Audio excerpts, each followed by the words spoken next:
Good afternoon. Thank you for the chance to spend a little bit of time talking about the MMV view on the delivery challenges that Linda just alluded to. I should say that in this talk, which is rather broad in talking about the challenges of access and delivery, I'm not going to try and take you through an evolving work plan, but I will be referencing specific things that we're doing in response to some of the challenges, which is really what I want to focus this brief presentation on. First, I do want to describe how I was lured to join MMV. You'll notice that I'm the only non-scientist on the stage this afternoon except for Linda. And so Chris Henschel developed this slide, which I love, and I've been using it throughout the past years because it makes me feel pseudo-scientific.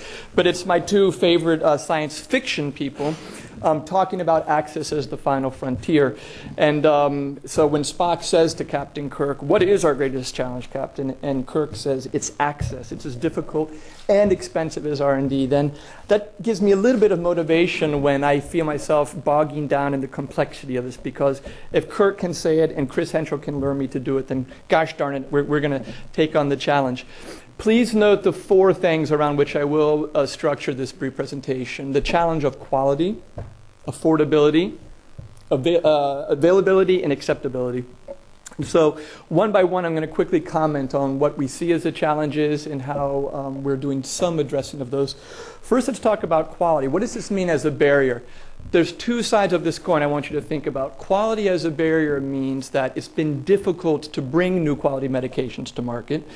And for that, I would say that I think we, as an organization, the past 2 hours, you've been hearing about how this is the best historical public health response to that challenge. So I would give ourselves, in this context, a check mark. The quality barrier we are addressing.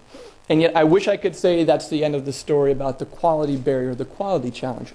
Unfortunately, and I'm going to show you the way that we think about the marketplace. Then if you look at this, acceptance, then acceptance means within the access framework, when Tim Wells passes off to me the last of the developed drugs and says, "Go forth and disseminate these, child," then my first step is here under the acceptance, making sure that we find a receptivity towards it. And believe it or not, one of my deepest lessons this past year is recognizing that quality alone, which one would think should blow open the doors of embrace, do not always work that way. Quality is not universally appreciated the way everyone in this room recognizes that drug quality matters. So that is a challenge. And this is on our shoulders in the access team to find the right ways to make quality counts really make a difference when you're trying to get drugs into countries to be used. Affordability challenge. So clearly, these new products, which are roughly 5 to 7 to 10 times as much as the old standards of therapy, do represent a cost hurdle for people. I want to talk about two ways to think about how we can attack affordability. One is to work with partners that really are stepping up to acknowledging that's a major barrier to their drugs being used. And so I am using the example of a guarantee that the pharmaceutical partner, one of the main ones we've been working with, has made public. This guarantee is as good as their corporate reputation. This counts. And so in August 2009, Novartis announces its third price reduction for the Coartem family of drugs. So for the public sector then, they are guaranteeing a price that is 50% of what it was just 3 years ago. They're also making a commitment that says we will make available to the world 100 million treatments as well. This is an incredibly bold pledge because there's not a single other pharma company in the world that's willing to make that kind of a guarantee on price, and then they will do their part of making the drug available. And then Coartem dispersible, which we have developed in co-partnership with Novartis then, is a 36-cent guaranteed treatment. It's a promise, and it's a promise that we know they will deliver on. So that's the first step in reassuring the market about affordability. Partners that are serious and will deliver the goods. Let's also acknowledge, I think Novartis will be the first to point this out, the economics do matter. So if you look at the left side of this screen here, in 2004, when there was a trickle of demand, then the product was floating around at about $1.50, $1.60.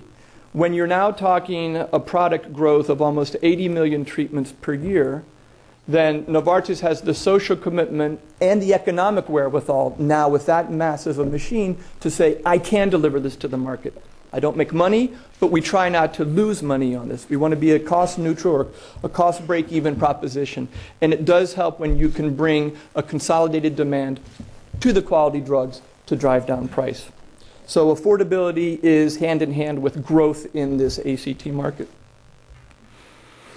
So what have we found outside in the marketplace? What does affordability mean and what kind of barrier is that? So MMV has spent 2.5 years trying to wake up the world to getting into the economics of that invisible market, which is where most of those 800,000 people a year who are dying probably don't have access to anything close to good medicine. So when we think about that marketplace or non-marketplace, then the first thing that we've done as a team is to study it. So this is an example from our work in Uganda. And we've tried to propagate this methodology in many other countries to say, if I go out 2